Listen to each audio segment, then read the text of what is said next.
Bruno Gollnisch, bonsoir, bonjour. Bonsoir, Monsieur Ménard. On a entendu cet après-midi votre challenger, Marine Le Pen. Expliquez-moi concrètement en quoi vous n'êtes pas d'accord avec elle. Elle a parlé d'impuissance, d'incompétence, d'immoralité du pouvoir en place. Je suppose que là-dessus vous êtes d'accord. Sur ces points-là, nous sommes tout à fait d'accord. Or, sur quoi vous n'êtes pas d'accord? Bien sûr. Je ne sais pas, c'est à Marine de dire en quoi elle se distingue, puisque son parcours s'est fait sur le thème de la dédiabolisation. Je vais vous dire en deux mots, moi, ce que je crois fondamentalement. Voilà, j'aspire à mettre mes compétences au service de la cause que je défends, pour sortir notre pays de l'ornière dans laquelle il se trouve, pour restaurer sa souveraineté, pour défendre son peuple, pas seulement les valeurs politiques, la laïcité, la devise républicaine. Non, le peuple français qui est menacé dans son identité, dont les lois sont bafouées, dont les coutumes, dont les mœurs, dont les goûts sont méprisés quotidiennement. J'ai compris ça. Tout le monde a compris, Monsieur Gollnisch. Vous êtes opposé à elle. Sur non, Monsieur Ménard. Je ne suis pas opposé à Marine Le Pen. Vous êtes quoi? Je suis candidat. Il va bien falloir que les militants du Front National votent. Elle dit, il y a une différence, je la cite, elle dit, il y a une différence stratégique avec vous. En gros, elle dit, vous, c'est tous les courants de l'extrême droite, moi, j'aspire à être autre chose que ça. C'est vrai? Non, je crois que j'aspire effectivement d'abord à rassembler ma famille, parce que la famille a été divisée et c'est regrettable. Je n'ai pris aucun accord avec qui que ce soit. Je pense que nous devons également nous élargir à des gens qui sont des patriotes de droite ou de gauche et qui sont aujourd'hui orphelins d'un certain nombre de leaders dans lesquels ils ont cru et qui ont évidemment aujourd'hui rallié l'UMP ou arrêté toute activité politique. Je pense aux gens qui ont suivi M. de Villiers, je pense aux gens qui ont suivi, je sais pas, Mme Boutin, ou à gauche des gens qui ont suivi M. Chevènement, car il y a des patriotes de gauche. Je crois qu'il faut rassembler tous ceux qui sont favorables à la défense de l'identité française, de notre souveraineté, sans aucune agressivité à l'égard d'autres peuples, et ensuite, évidemment, partir au combat pour exercer les responsabilités du pouvoir. Et je crois... Alors, attendez, pourquoi un militant du Front National voterait plus pour vous que pour elle? Qu'est-ce que vous allez lui dire aux militants du Front National pour lui dire votez pour moi? Mais je crois que les militants du Front National me connaissent. C'est la raison pour laquelle ils m'ont... Et pourquoi ils voteraient pour vous et pas pour elle?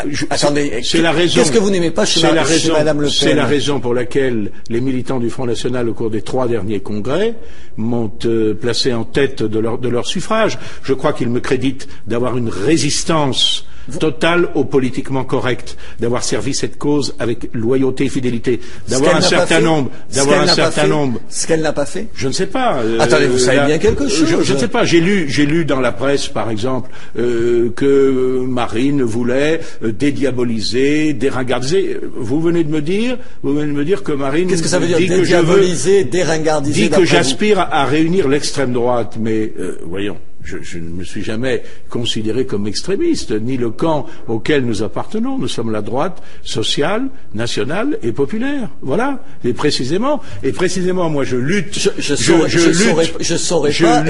Et nos téléspectateurs ne sauront pas qu'est-ce qui vous différencie. Vous êtes d'accord avec tout ce qu'elle dit. Mais pourquoi vous vous présentez si vous êtes d'accord avec tout ce qu'elle dit?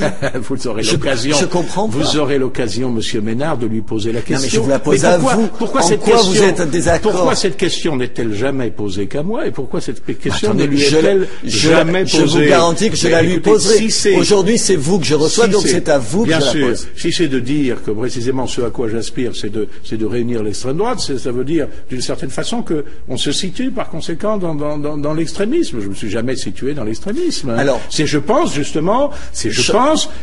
vous prenez cet exemple, c'est peut-être une mauvaise compréhension de notre famille d'esprit. J'ai une doctrine. Je me suis également battu en ce qui me concerne dans les secteurs où j'étais candidat sortant, même quand le succès n'était pas assuré et même quand la défaite était prévisible. Ce qu'elle ne fait pas non plus. Ce n'est pas ce qu'elle a fait en Île-de-France. Très bien. Ça, c'est certain. Mais écoutez, on va essayer de changer de sujet. Aujourd'hui, vous avez quand même peu de chance. Son papa, qui est pas rien, la soutient. On parie? Vous y croyez encore? Oui, bien sûr. Comme je vous le disais, les militants du Front National m'ont placé en tête au cours des 3 derniers congrès. Vous pensez que J'aurais préféré, c'est vrai, que Jean-Marie Le Pen restât dans une position d'arbitre, mais je n'ai pas la prétention de lui interdire de changer d'avis ou de soutenir Marine. Il le fait, c'est son choix. Ça n'enlève rien à la reconnaissance et même à l'affection que j'ai pour lui. Ceci étant, je crois avoir les qualités de politique, de clairvoyance. Parce que, Monsieur Ménard, moi, les diagnostics que j'ai posés, notamment à travers les divers programmes du Front National, si le gouvernement qui feint de découvrir aujourd'hui un certain nombre d'éléments de la situation les avait écoutés, on aurait gagné 20 ans sur la situation, sur la dégradation de la situation de notre pays. Alors, vous voulez pas me dire du mal d'elle, ça j'ai compris, mais les coups bas ont commencé. Quand il y a eu attendez, il y a la réunion du mouvement des jeunesses du Front National, vous n'y êtes pas, on vous laisse pas rentrer, qu'est-ce que ça veut dire? Non, c'est tout à fait inexact, ça, Monsieur Ménard.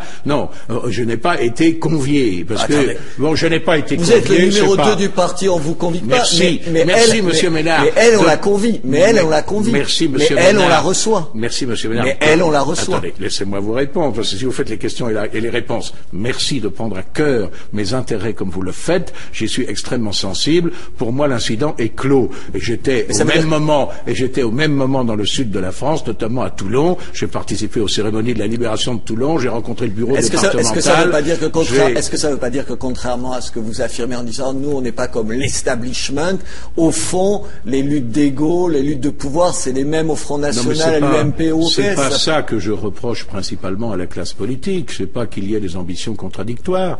C'est son incohérence, c'est son incompétence, c'est son aveuglement, c'est son absence de décision face aux problèmes très graves que rencontre notre pays. Si ces gens-là n'avaient pas ces caractéristiques, on accepterait volontiers qu'il y ait une compétition parmi eux. Aujourd'hui, vous devez être content. Il y a toute une partie de la droite. Je lisais dans Minutes une interview de M. Mariani, le député du Vaucluse, toute une partie de la droite qui dit la même chose que vous.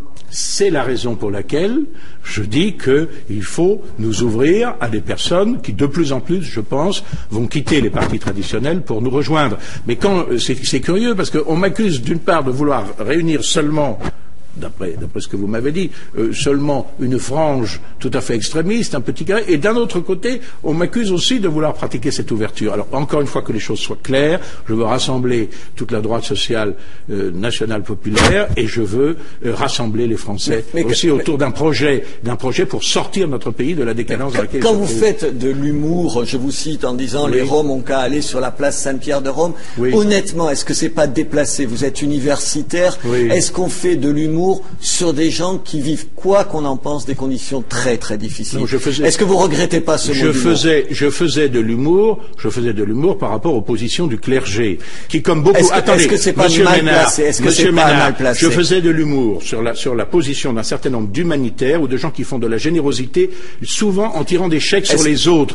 Mais je vous réponds. Attendez, laissez-moi vous répondre. Allez-y. Je faisais de l'humour sur le fait qu'un certain nombre de gens sont tout prêts, précisément, à demander que les Roms puissent venir s'installer en France un peu partout. Vous pouvez trouver ça naïf. C'est une position. Je ne trouve pas ça seulement ça naïf. Je trouve ça critiquable parce que généralement ces gens-là n'ouvrent pas leur jardin ou leur propriété précisément aux personnes en question. C'est ça que j'ai voulu dire par ce trait. Ceci étant, je veux vous dire.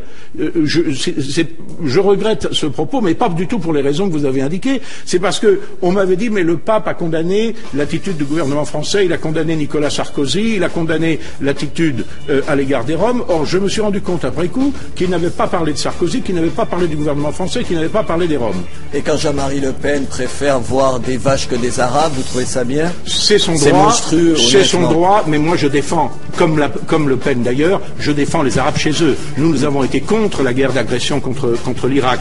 C'est pas mal placé de dire des choses pareilles. Mais ce qui est extraordinaire, Monsieur Ménard, et moi je pense que vous ne mangez pas de ce pain-là parce que vous êtes un homme trop intelligent, c'est qu'un certain nombre de vos confrères sont effrayés par les bons mots, mais ils ne sont pas du tout choqués par la situation. Moi, ce qui m'indigne, c'est ce qu'on vient de voir à Gennevilliers.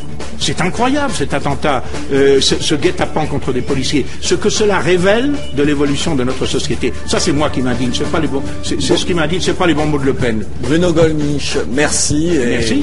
Et on se retrouve pendant toute cette campagne qui va durer. Bien sûr.